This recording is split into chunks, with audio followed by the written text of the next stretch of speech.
All right, folks, welcome to the program. This is the Otherppl podcast. I'm Brad Listi here in Los Angeles, California. It is good to be with you. I hope you are doing okay wherever you happen to be. Don't forget to subscribe to this program wherever you listen. You can also subscribe on YouTube.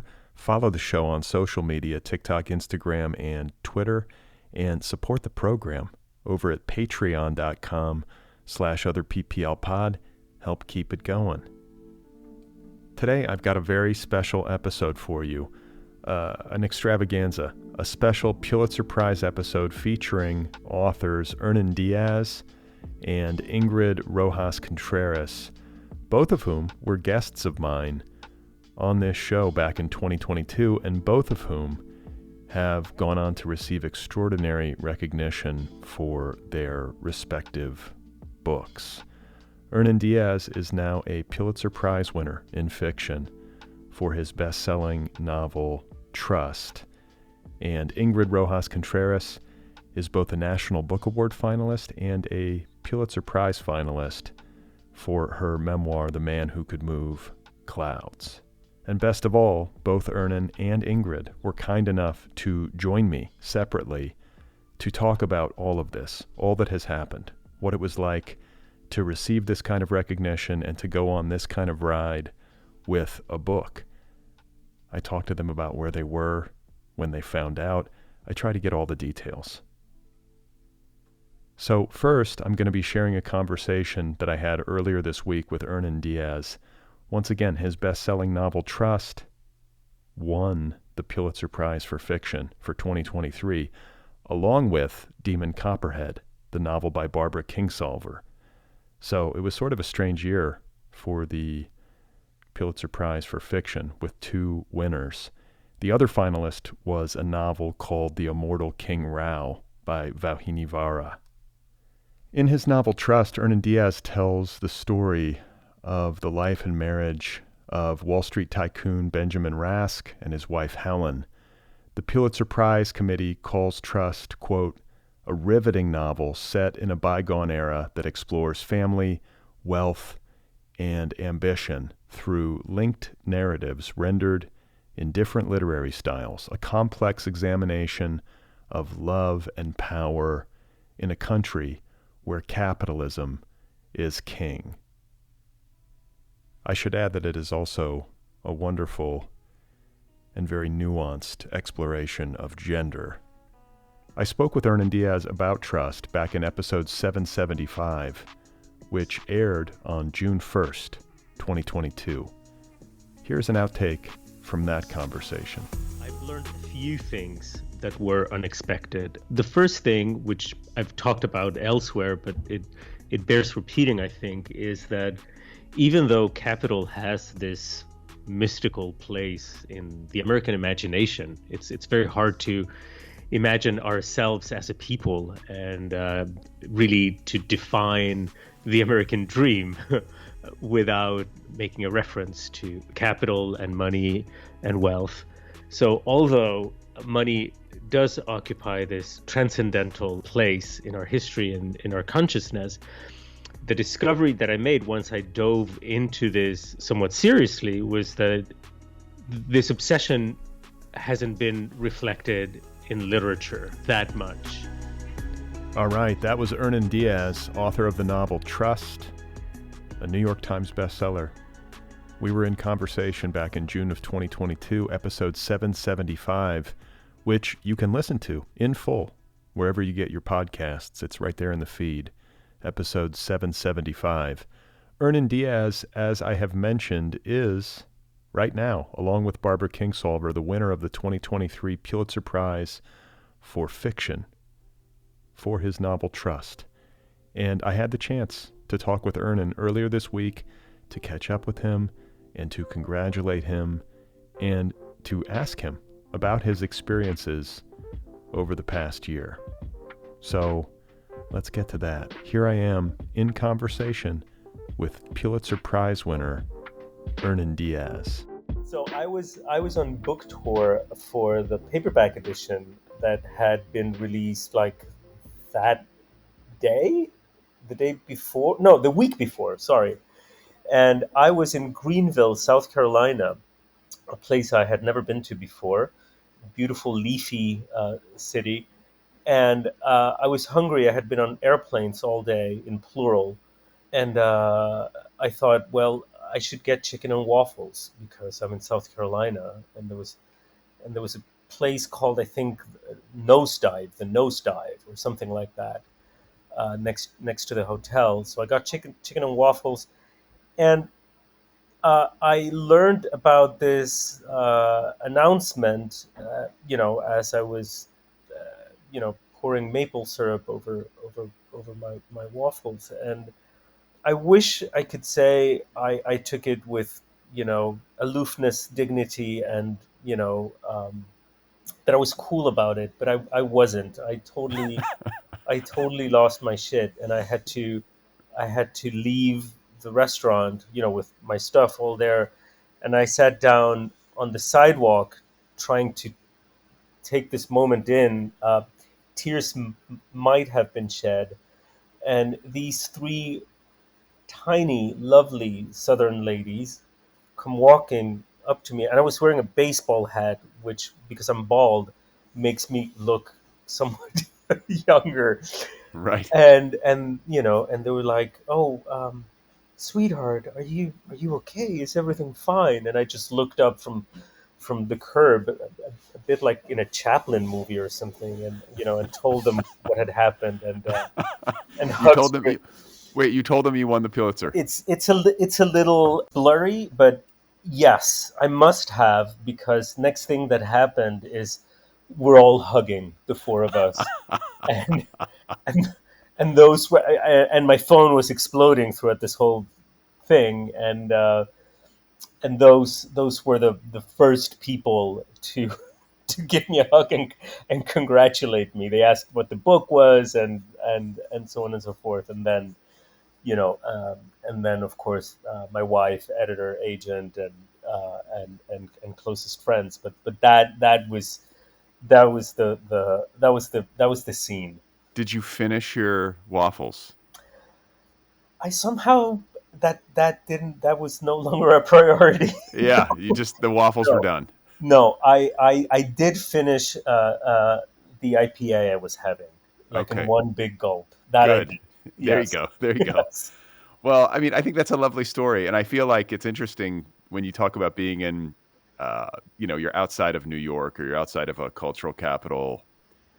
The Pulitzer Prize, among the various literary prizes, I feel like has probably the biggest name recognition. It's the kind of prize that, even though it's literary specific, the average person has some reference for. So if you tell people you want a Pulitzer, no matter where you are, they're probably going to get excited for you, right? Whereas if you were like, I won a Whiting Award, or like whatever it is, like I yeah. don't know if they would, I don't know if they would have as much connection to it.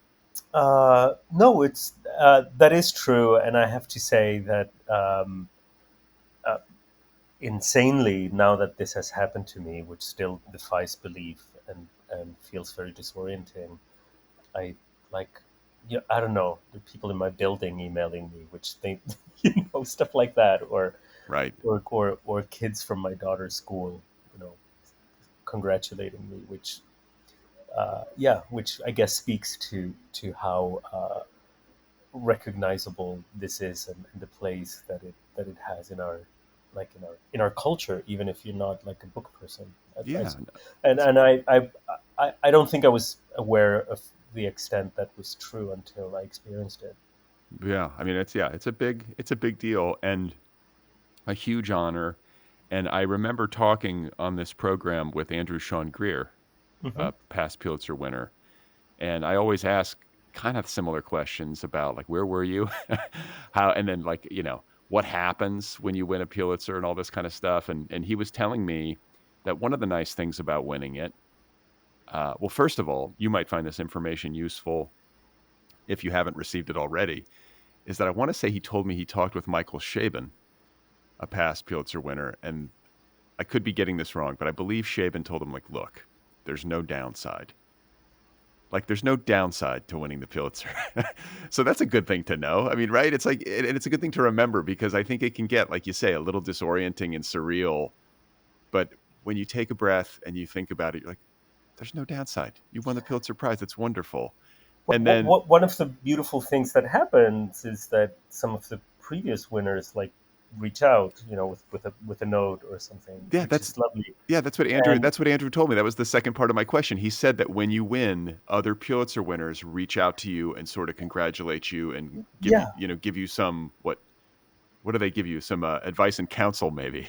yeah, totally. And Andy was actually one of the first ones to reach out. He was very sweet. He's like, you can call me just if you want to squeal. Yeah. And he shared.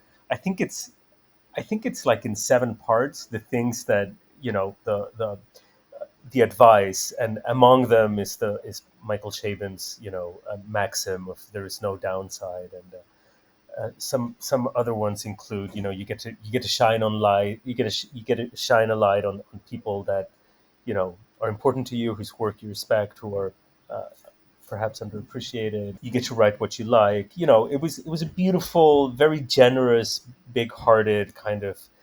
I think it was 6 7 point manifesto that was really lovely, and it's been, I have to say, in all honesty, that the best thing about just being published, period, which I do want to emphasize that I worked for a long time without anyone wanting to even get near to my shit. That is very real, like for a really, really, really long time. And you keep doing it just because you love writing, and you love books, and you love language, and you love sentences that you think are beautiful or moving or intellectually stimulating, and you want more of that, you know and writing toward any kind of award is like an insane plan. Like, that's a bad business plan, or a bad way to kind of uh, uh, uh, design your life, or set goals to yourself. So it's really not about the awards, although they're lovely to receive. The best thing about, as I was saying, getting published and being read to whatever extent, is that you make new friends. You have new interlocutors. Your world dilates in a beautiful way. You get to meet new people. Sometimes you get to meet some of your heroes that you've been reading voraciously for many years, and I think that is the greatest, for me. That has been the greatest reward, to to enlarge my conversations, and to have and to be able to make new friends. Honestly, Yeah. yeah. Yeah. It's so much of the writing work is obviously solitary. And it can be very easy in this day and age, especially, I think, when so much communication is remote and digital, to be an isolate.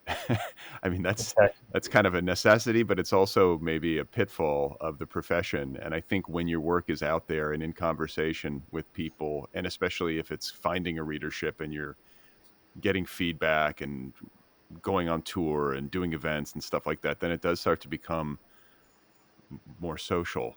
And that's good for people in general. That's good for people. Maybe it's especially good for writers. I agree. I agree. I mean, and also, at all times, I'm fully aware that all of this will go away, and then you're just left alone with your neuroses as your sole companions, and that's fine too. That's totally fine too. As you said, this ebb and flow of people coming in and out of your life at the right, hopefully at the right times, is a lovely thing. It's a lovely thing to inhabit solitude, and to be alone, left alone with one's books, and and writing. And that's beautiful. That's why we're in this. Um, I uh, bet you'll get to a point where you're hungry for that. I mean, you may already be, but I think you have to sort yeah. of celebrate this. And then at a certain point, you're going to be like, I wish it would just quiet down, go back to my study and just, face the blank page in silence Yeah. again. But I want to I talk live to in you. Brooklyn. disciplined, so I don't have a study, Oh, but you know, maybe one day. but I think Yeah. I want to seem to recall the last time we talked, there was a beautiful bookish room that looked like study-ish, but Yeah, no, that's like a Zoom fiction. It's uh, my it's just it's the only zoomable room wall in my living room. oh, I So like this term, Zoom fiction, because I was like, this is the. I was thinking I was going to call it the magic of set design. I was like picturing you in this like beautiful, like oh curated I study. shouldn't have burst this bubble for you. Well, listen, I want to ask you before I let you go a couple of things. First Yeah, of all, I think that when you win an award like this, and when a book gets a ride like Trust has gotten, it must cause you on some level to consider why. Like, do you have a sense, having, like, obviously the winning the Pulitzer, the book doing well, being out on tour, being in dialogue with readers, do you have a sense of why this book has connected so well or has resonated with readers? it's a tricky question, and I don't know how to answer it because that implies or would involve some certain way of quantitative sociological analysis, and it's something that both I don't know anything about and that I've never been interested in. That kind of sort of reading metrics and try to figure out what the common denominator. But have you heard things from people? Like, have people consistently said things about the book that have maybe like shed light? Well, I think there might be a few things that are all of them are after the fact. Like none of this was designed toward any kind of effect. Like I don't think anyone is able to do that. And how boring just to write that way, right? But as you say, just listening to people, I think there is obviously sort of the critique of privilege and how power and wealth are able to disfigure and warp reality and or impose an alternative reality to onto ours and make us believe that this fiction is indeed the truth. I think that in a way has resonated with a lot of people. I think also that the two main characters who are Helen in forgive me, Mildred or Helen. Helen is her fictional incarnation. Mildred and Ida. I think those two characters, who they are, and what place they occupy in the story and in history, has also, I think, is this too presumptuous to say, touched some people. And so I think these two or three things, like the issue of privilege, the issue of um, truth and fiction and history, and the place these two women have in the story and the ways in which they are portrayed. I think I don't know. Perhaps those are some of the salient points that come up. Yeah, I think like, yeah, and the only thing I would add that's coming to mind for me, it's been a minute since I read the novel, but I remember feeling as I was reading it how nice it was to read such a smart, absorbing fiction about wealth and how it basically illustrates how wealth works. And I think Mm. there's a lot of mystery around that. It's like we see it, we have awareness of it, we can all kind of define it. We know what a super wealthy person is, Mm. nominally speaking, but how does that actually function on a human level? And that is what your book, among other things, does a nice job of illuminating. Oh, thank you so much. Yeah, I was hoping for something very much along the lines you just described. So this makes me very happy. So, last question. We've talked about finding out this lovely story at the, what was it called? The nosedive, where Yes, you I find think out, so. and then we're sort of still here in the aftermath of you receiving news of winning the award, and the paperback for Trust is out, and I would assume finding lots of readers now, in particular after this honor. And so, I'm wondering about what happens to an author after something like this happens, particularly when it syncs up with the paperback release. I mean, do you suddenly have a flurry of events? There's obviously media requests, Yeah. like, like we have happening right here. Like, what is life like right now in this particular period for you? Well, that event that scene that I just described to you in South Carolina. I was sort of 3 weeks into a very long tour for the. I mean, the paperback tour was 2 weeks, but I've also been traveling for to sort of support foreign editions of the book.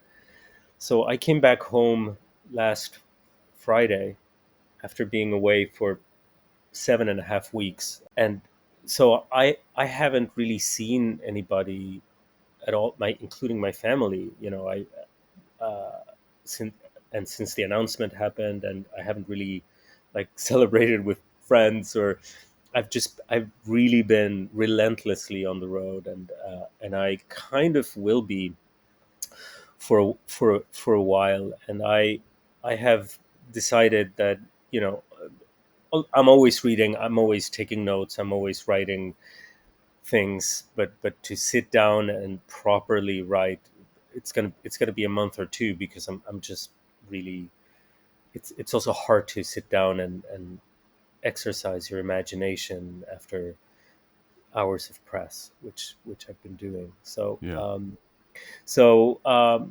this is also part of the job I've discovered. I mean, it's a new part for me, Yeah. but it is part of the job. So I'm focused on that for the next whatever 6-8 weeks, and then back to my old sort of little cave.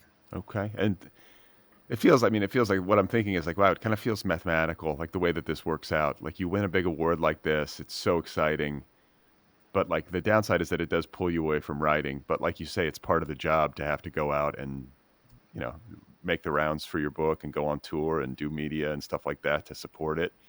And what's going to happen, I think, and I've kind of heard this before from writers, is that you do get to a point, if a book it catches a wave like this, that you get to the end of it and you're so ready to get back to the writing. So that's probably as it should be, right? You'll do these 6 to 8 weeks, and at the end of it, you're going to be like, please, I'm Yeah, so ready to get back to the writing. And I remember, I'm pretty sure the last time we spoke, I asked you at the end about new projects. That's always kind of where I try to wrap up to see if I can get any hints as to what might be in yeah. store. Are you like downstream on a new project, or are you just beginning to think about what might be next?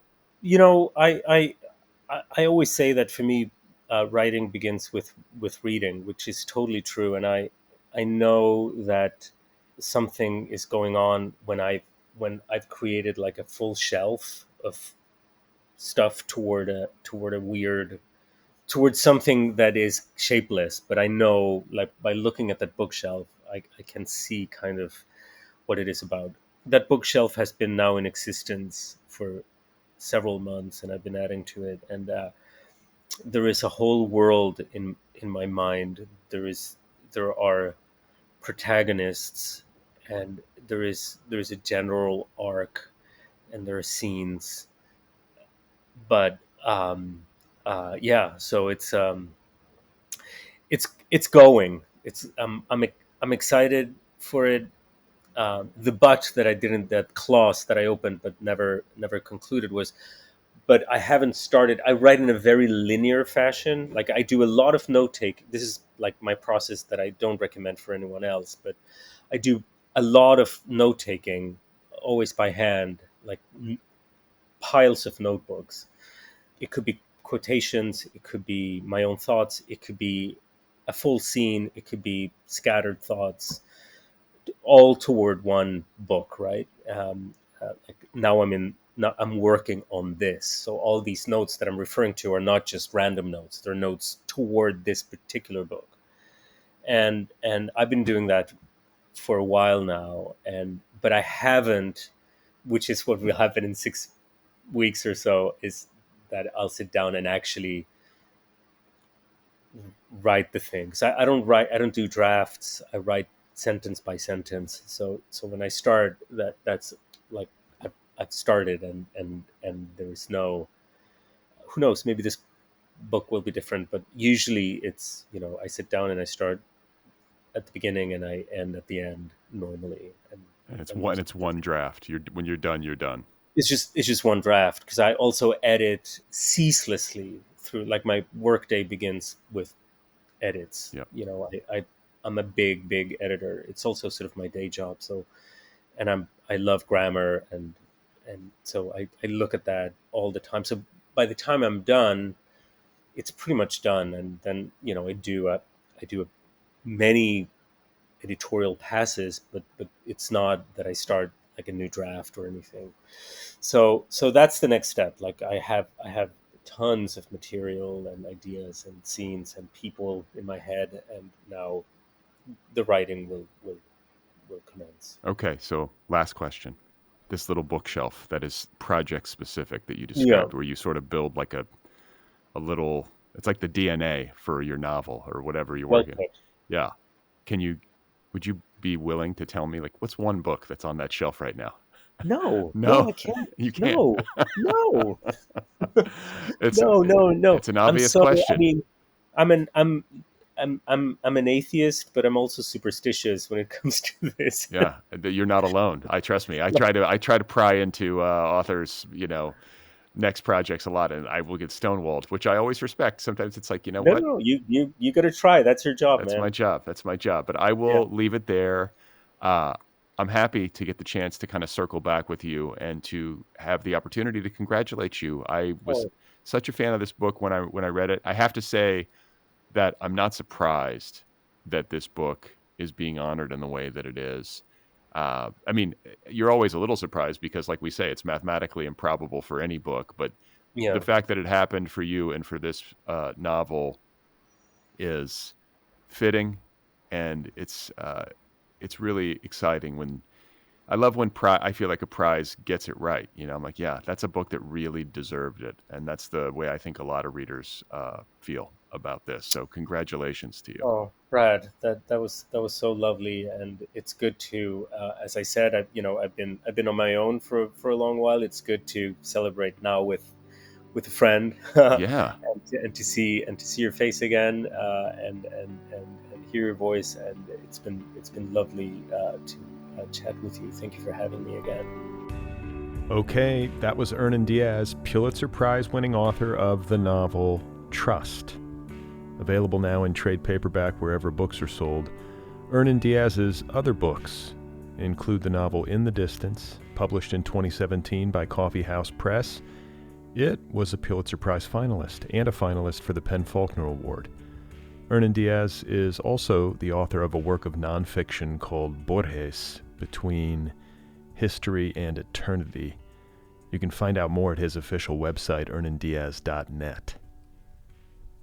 So next up, I'm going to be in conversation with Ingrid Rojas Contreras, author of the memoir The Man Who Could Move Clouds, which published back in July of 2022 on Doubleday.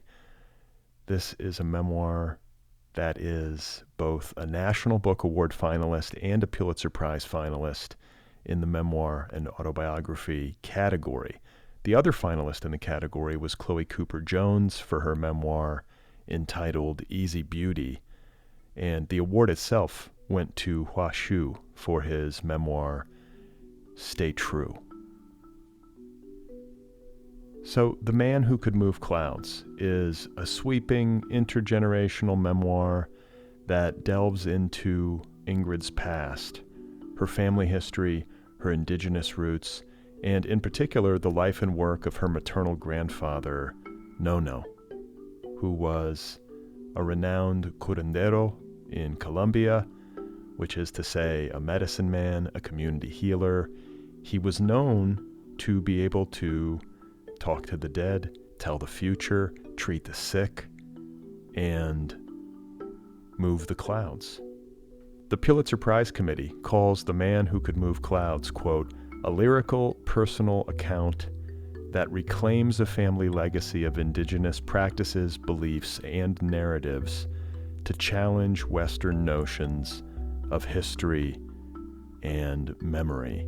I spoke with Ingrid Rojas Contreras back in episode 785. It aired on August 10th, 2022. And here is an outtake from that conversation. It's just like a very hard thing because I really felt that I had to write the book. And she said, if you write this book, I will never talk to you again. So I just really didn't know what to do about that. Well, clearly you wrote the book. I wrote the book. She was like upset at me for a long time and just wouldn't answer my phone calls. I called my dad, or I was just like calling their house, and then finally my dad picked up, and the first thing that he said to me was like, "What have you done?" All right, so that was from my conversation with Ingrid Rojas Contreras back in August of 2022, episode 785. The two of us in conversation about the man who could move clouds. You can listen to the full episode wherever you get your podcasts, episode 785. I should also mention that Ingrid was my guest in episode 562, which aired on January 30th, 2019. The Man Who Could Move Clouds is available right now in hardcover, ebook, and audiobook editions, and it will be released in trade paperback next month on July 11th, 2023. Ingrid Rojas Contreras was born in Bogota, Colombia. Her debut novel, Fruit of the Drunken Tree, was the silver medal winner in First Fiction from the California Book Awards. It was also a New York Times Editor's Choice. I had the chance to speak with Ingrid earlier this week about The Man Who Could Move Clouds, to catch up with her, to hear about the remarkable recognition that this memoir has received. So let's get to it. This is the conversation that I just had a couple of days ago with Ingrid Rojas Contreras. I was on the couch and I was having a conversation with my mother, and she was telling me the story about how, as she was a little girl, she had this best friend and they would sneak into other people's funerals for fun. So she was telling me the story, and as one does, as one does. Yes. Jamil Jan Kachai, who was watching the live stream for the Pulitzer Prizes, just sent me a text that said, "Congratulations on being a Pulitzer Prize finalist." And I was like, wait, what's happening? And I think I texted him back something like 20 question marks. And he's like, no, it's congratulations. Like, it was just announced.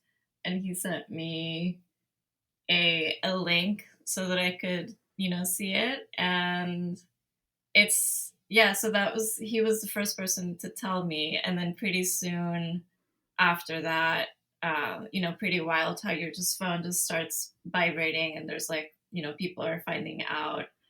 Yeah, so that's where I was. I was just on my couch. I find it, having read the book and having talked to you a couple of times and knowing a bit about your family history, I mean, via the book, but also via our conversations, I find it poetic and awesome that you were on the phone with your mom when you found out. Yeah, I felt that was really amazing. And also that we were doing, like a lot of the same type of thing that we had been doing throughout, living out the memoir, just me listening to her stories, and that feeling like there is no end to the stories that she has about her life. So it really kind of felt like I was just doing exactly what I spend a lot of time doing in the book, and it felt really fitting and wonderful. It also feels like an extension of your grandfather, the curandero, right? I mean, because I want to say, like, your mother, and it's been a while since I read the book, so forgive me if I am misremembering details, but in the family lineage, your mother had some of the same skills. Yeah. And so not everybody in the family maybe has as much of that, but she did. And then maybe you to a bit of a lesser extent, but somewhere in there, and you're kind of writing about all of this. So, I, you know, it's such a unique story, and it has bits of magic in it, right? I mean, that's what it's kind of about. And so I'm wondering how you conceive of this moment where you spend all this time writing this book and telling this story about your grandfather as the man who could move clouds, right? This Mm-hmm. curandero. And maybe for people listening, a curandero is a medicine man. Like, how do we define this? Yeah. It's kind of a Latino medicine man. And all, different countries in South America have curanderos. And they're people who have inherited or, come from an indigenous lineage. We ourselves are mixed lineage. And, my grandfather would do things like he would have a lot of plant knowledge, and, people would come to him with different sorts of ailments, and he would either prepare tinctures for them. So it's just, but also, he would help, if people felt that they had been cursed, he would help them with that. Or if people felt that they were being haunted by a ghost, or their house was haunted by a ghost, he would do that kind of work too. Yeah, and so my mother also did a lot of the same things, and I would say like they had different strategies for it.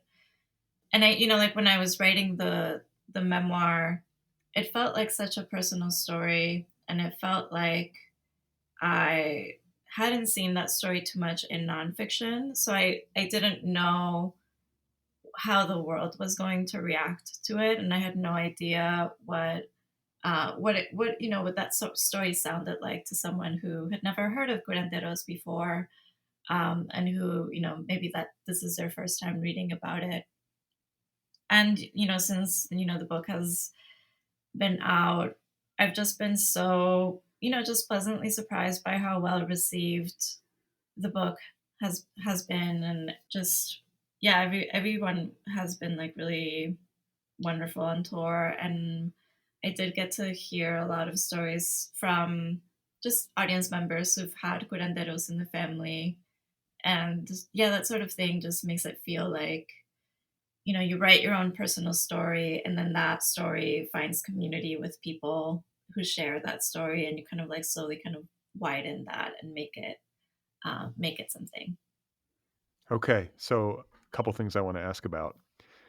First of all, this moment with your mother when you find out that you were nominated for the Pulitzer and were like one of 3 finalists, right? There's 3 finalists. Mm-hmm.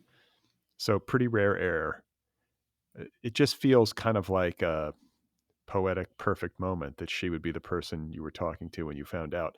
I'm wondering how you conceive of that moment, considering the sort of magical elements of the story that you were telling, your grandfather's gifts, your mother's gifts. Like it almost, I mean, for me, like I'm kind of magical thinking here maybe, but it feels a little bit faded. It feels perfect. Oh, Do you think of it that way? that's so wonderful. Do you know what I think of is that when I told my family that I wanted to tell this story, one of the things that they said was, like, A, please don't tell this story. B, why would anyone want to hear this story? And just kind of like being more comfortable with secrecy, I think, in the family. And so I did encounter like a lot of, resistance in the family as I was deciding to write the book.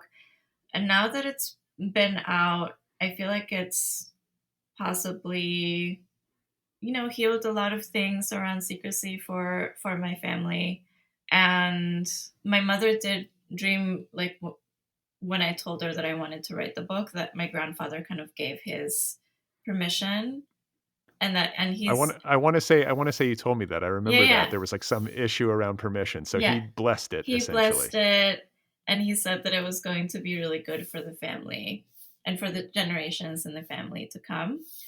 And yeah, and I love that. And I never kind of imagined that, becoming a Pulitzer Prize finalist is where this was all going to end up. And a National Book Award finalist, and a National right? Book Award finalist. I just never imagined, that outcome. And yeah, I'd say it still feels a little surreal. I don't know that it feels faded, but I feel very, very blessed and very honored. Well, I think that when you talk about the reception that the book has gotten and the way that it has resonated with readers, readers who might have a similar background and have curanderos in their family, but also people like me Mm-hmm. who have no such thing, but who read the book and enjoyed it and found it meaningful. Like, what occurs to me is that ultimately this is a family story, and anybody who is alive on some level can relate to having a family. So I think that has to be heartening for you to think about the ways in which a book that seems so specific and so personal and so like niche, if that's a way to put it, could have such resonance, Yeah. uh, across like ethnic lines and cultural lines and national lines. You know what I'm saying? Like, this book resonates, I think, ultimately because it's about you and your mom and your grandfather and your dad and your family, Mm-hmm. right? Yeah. Yeah. I keep, one of the things that I have heard is that it's a story about love and family love. And it didn't occur to me that that's what I was writing while I was doing it. It felt very hard when I was writing it. And it felt like, writing through my sister being very sick and all of us being very worried about her, and like my own like mental health challenges that I've had, and how that fits with my mother, who's a healer and has always kind of wanted to heal everyone, but especially us.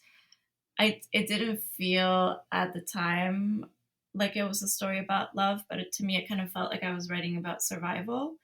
But in the end, like getting to the end of the book and just writing through that whole storyline, I do recognize that it is about, the sort of kind of unconditional love and support that you can get from family. And for us, like specifically like my mother and what that has been like.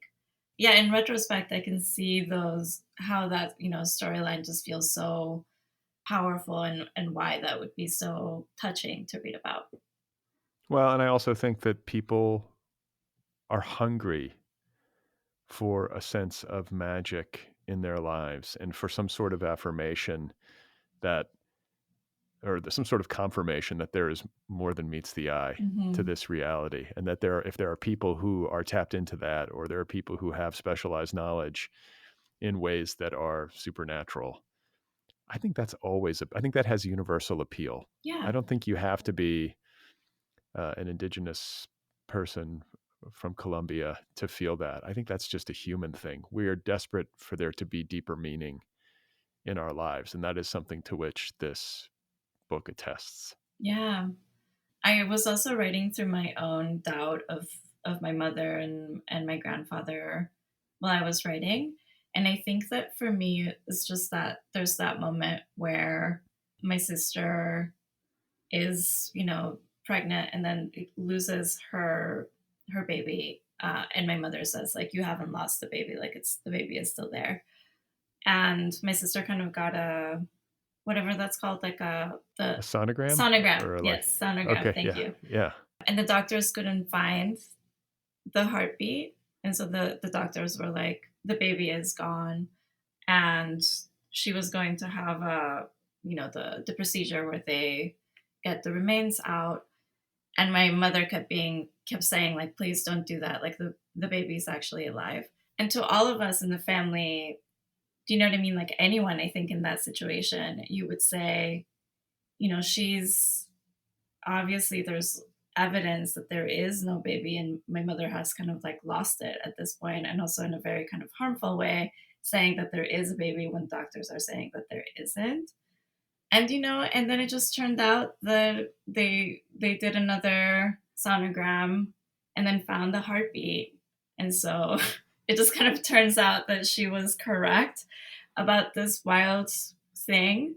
And so like the book is full of moments like that, where it's just, like whatever you believe, there's just like these moments that are so hard to grasp, and just, just really kind of make you question, like, well, how did she know that, and what is happening actually? Right. Yeah. I just got the chills like hearing that. That's crazy. But it's a wonderful book on a lot of levels, and the story that you're telling is told with so much care and attention to detail. It's a book that when I read it, and then I think in talking to you and you're sort of describing how difficult it was to write. I think I can relate to that.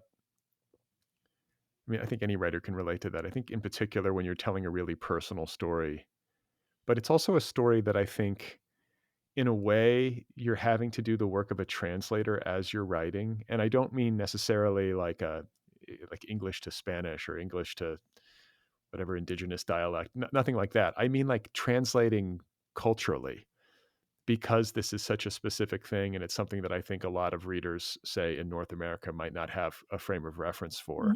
So maybe you feel like I'm on target there? Like, did that Yeah. add a layer of difficulty to the telling? Yeah, it did.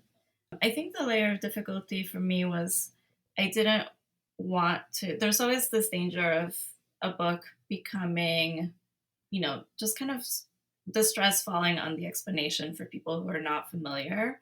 And so you are, I was balancing these two audiences of people who would be familiar with curandero traditions and people who are not familiar.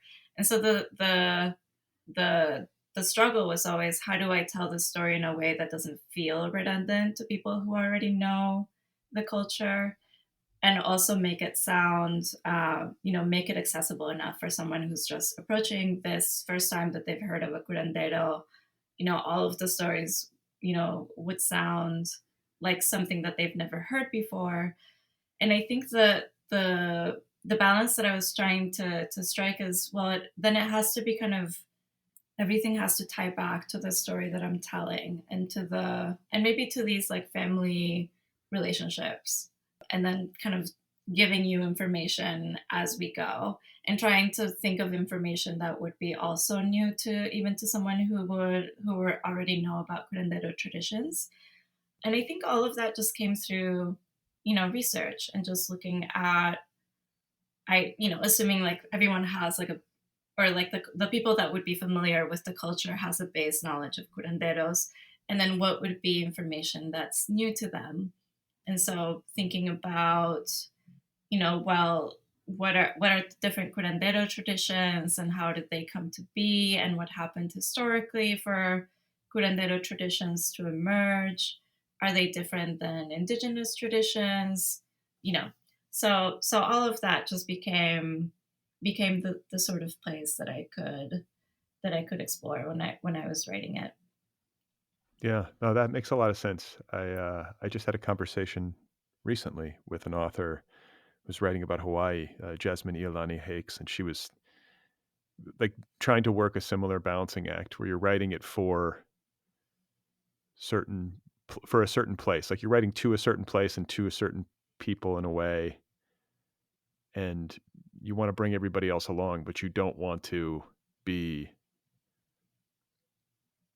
writing the book for them. Does that make sense? Yeah, completely. Yeah. Because you don't want to, it is that balance of, you don't want any one audience to feel outside of the story or to feel like they can't access it.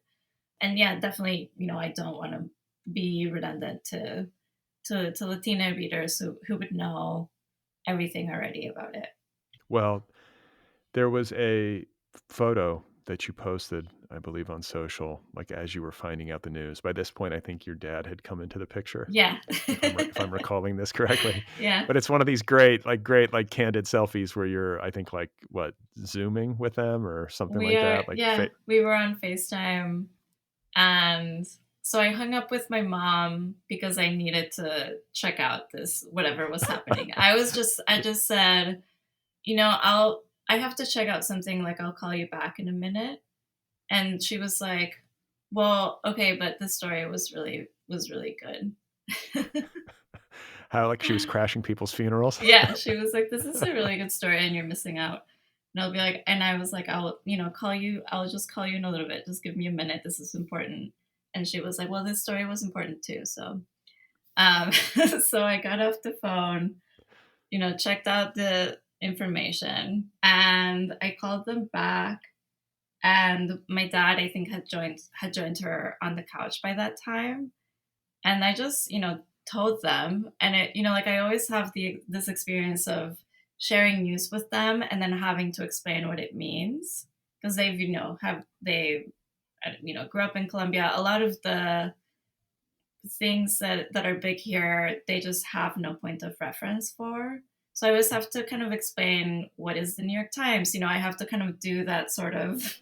So it always feels like any news that I have to then explain, and then they're like, "Oh, that's great." So they're never kind of truly, they never have the reaction that I want them to have. But the moment that I said Pulitzer, they both, they just both like, started screaming and kind of like cheering. And so they knew the word Pulitzer, so that was just like an amazing, Right. I'd never had that, with them before. That immediate just, recognition. I know what you're talking about. I'm super excited. Just like immediately freaking out about it. It was really sweet, and the photo's great. As I recall it, this look of like joy and like surprise, and I don't know, just whatever a parent whatever face they would make when their kid is like, by the way, I was a Pulitzer finalist. Yeah. It was great, and also like an incredible achievement.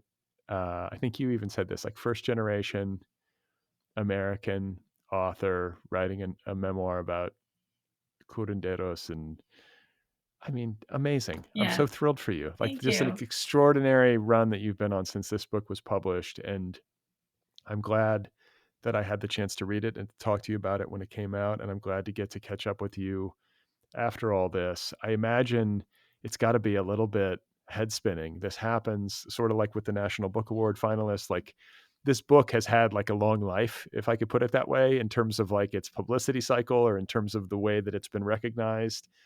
And there's so much excitement, right? It's like that kind of like that high that you get on when something goes well. And then eventually things sort of, the dust settles a little bit and you have to get back to work as a writer. Yeah. Are you there yet? Are you there yet? Or are you still like on the wave? I am there. I'm getting there. I'm working on hopefully a new book. And, I think one of the things that I always think about is, like my parents both grew up very poor, and just how much it took for me to even write a book is amazing. Or just all the small miracles that had to happen, including me learning English and me being good at languages, and the small miracle of finding a way to stay in the US and finding a way to study in the US, and just all of that. Like, how do and my parents have just been so supportive through everything, and they are really the parents who just give up everything so that their kids will have a better life than they did. And I really just feel like I just owe so much to them. And the other thing that I keep thinking about with the book is just how my grandfather, people would look down on him for being a curandero, and he would kind of face all sorts of kind of, just like social exclusion and those sorts of things. And to think that I could then make art out of that and that it would be received in this way, to me that's so beautiful and so amazing, and it just makes me really happy. So It's a victory. It's a victory. Yeah, it is a victory. Yeah, like, and a hard won victory, Yeah. like not like, it's not like, oh, I won the lottery, I won. This is like, this required years of hard work and a willingness to sort of face down difficult stuff. All that stuff, all the healing work that this book did and all the difficult emotional terrain that you're having to confront. Yeah. And then at the end of it all, to have it go this way, it's wonderful to see. Yeah. And it's Thank you. It's inspiring. Thank So you. before I let you go, this next book you just alluded to very cryptically. Yeah. We don't know if I have to believe it's a work of fiction, just because I know writers, like after they've written a big long memoir, it's almost like always like back to fiction. Yes. Is that right? Yeah, you are Okay. correct. You are correct. I am still thinking about curanderos. What I'm thinking is that there's a matrilineal line of curanderas, because I think that that's the story that I wanted the memoir to be, but it can't be because it's not real. So I always wanted to write the story that was about women becoming curanderas and having a whole lineage of them. And my idea for now is that the women are kind of struck by lightning, and that's how they become curanderas.